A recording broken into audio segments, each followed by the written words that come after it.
right, folks, today I want to share with you 5 tips for snappier pull-offs. Now, what does that mean? Well, first you should understand what a pull-off is. I've got a lesson on essential banjo techniques that goes into this more in depth. There's a link in the description of this video where you can find that, but here's the short version. Generally, a pull-off is when you play a fretted note and then with your left hand you pull off of the string to play the note below it. Sounds like this.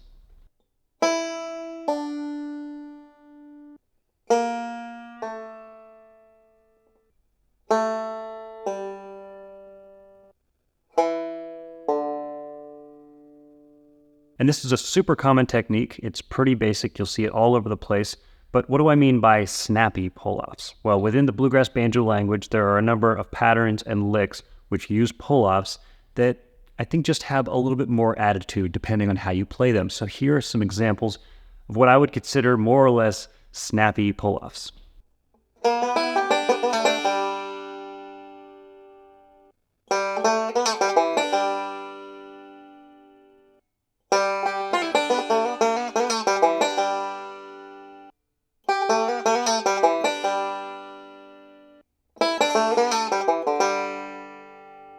So those particular licks played like that include hammer-ons, pull-offs, a couple different techniques, but when it comes to the actual pull-off part of those licks, there's just a little something extra going on beyond just the basic definition of what pull-off is. By the way, if you want tablature for all of the examples in this video, you can get the video and tablature examples of all of this stuff at patreon.com/EliGilbertBanjo. That's where all the tablature, bonus content, all of that stuff goes that you can't find here on YouTube, and it's a really great way to support these videos and help me make more of them. So if you check that out, I really appreciate it.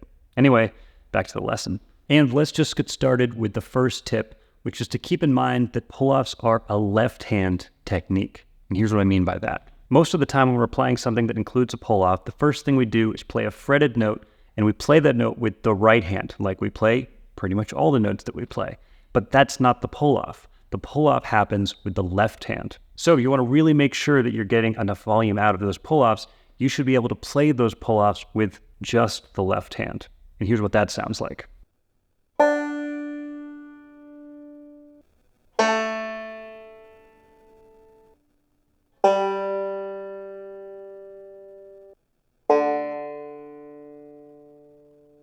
And if you try this and you're not getting any volume out of that pull-off, then that's totally fine. It makes sense. We don't really play a whole lot of stuff with our left hand as far as actually getting the notes out. So it makes sense that we wouldn't be as used to that, but that's what the goal is. So assuming you've practiced this and you can get good volume out of the pull-off itself with the left hand, either pulling off to an open string or maybe to another fretted note, whatever it is, we can then move on to the second tip, which is that you actually want to play the pull-off faster.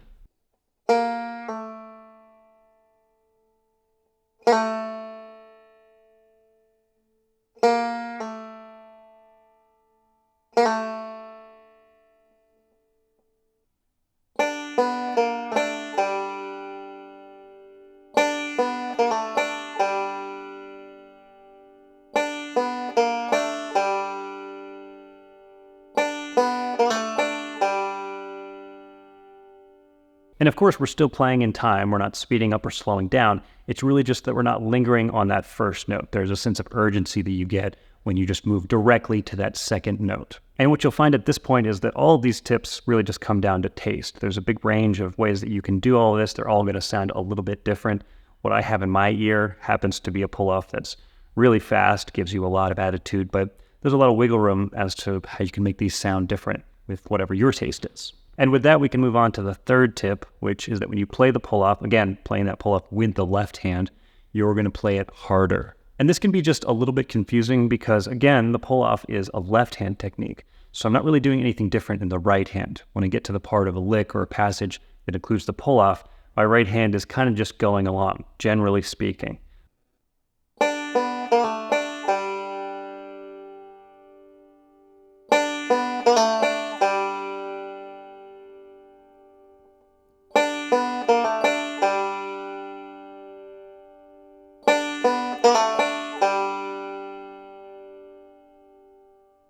And those 3 tips right there are kind of our foundation to these pull-offs. The next 2 really get a little bit more creative, and they're really where a lot of the attitude comes from. So tip number 4 is that you're actually going to bend the string as you play the pull-off. You might remember a video that I posted a while back, mostly talking about hammer-ons, talking about bending the string when I play hammer-ons. And I briefly talked about how I do the same thing when I play a pull-off. If you want to watch that video, that'll also be linked in the description of this video. But let's talk a little bit more about bending the string for pull-offs.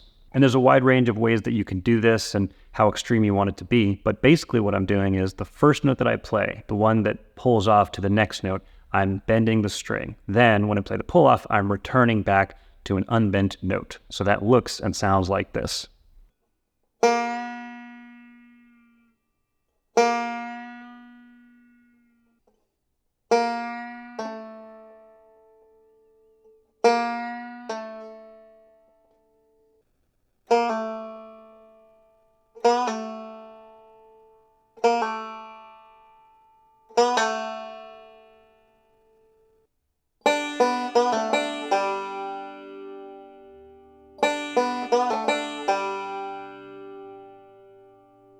And it's also worth mentioning that this really applies, for the most part, to those licks that include the 3-2 pull-off on the third string.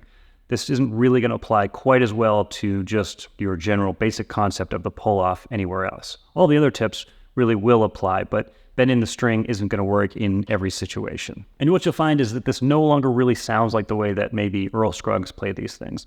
To an extent, he actually did do this, and he definitely did this when he played hammer-ons, but maybe not quite this extreme on pull-offs. But later players like J.D. Crowe, Ron Stewart, some of the people I mentioned before, definitely do this to a greater extent. Anyway, we're finally to the fifth and final tip for these snappy pull-offs, and to me this is kind of the most important. It's one that people don't talk about quite as much, but it's something you could call the fingernail trick. And that is basically that when I play a pull-off and I want it to really have that extra attitude, that extra snappy sound, I'm actually making sure that my fingernail makes contact with the string. And that sounds like this.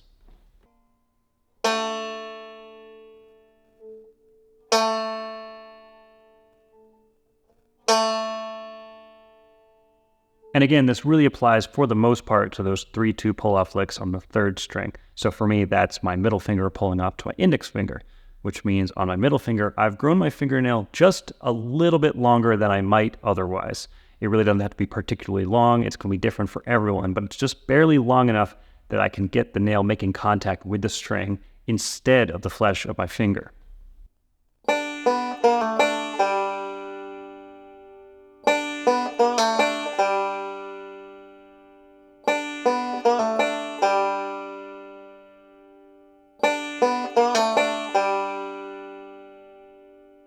And this is kind of something you have to figure out for yourself because it's going to sound different depending on the shape of your nail, how much fingernail you use, the way that you play your pull-offs in general, your general left-hand technique. So you're going to have to kind of, to taste, decide how much of this you want to use because it's also a pretty specific sound and it doesn't fit everywhere.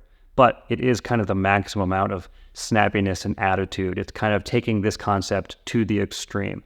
And there are definitely a lot of players that do this, particularly someone like Ron Stewart. You'll definitely hear this sound. At the same time, if you listen to enough of Ron Stewart's playing, you'll notice when he plays these same licks, he doesn't always play them quite to this extreme. Sometimes it fits great, sometimes it needs to be a little bit more mellow or a little more sensitive, and this sound really just doesn't fit in that context. So you're going to have to really listen to the way it sounds and decide if you think it fits in whatever context you're playing in. But as far as this particular technique, that's all I've got for you at the moment. So, of course, subscribe to this channel, like this video, all that stuff. Check out Patreon if you want more examples of these hammer-on pull-off licks. But otherwise, that's going to do it. So, thanks for watching, and I'll see you next time.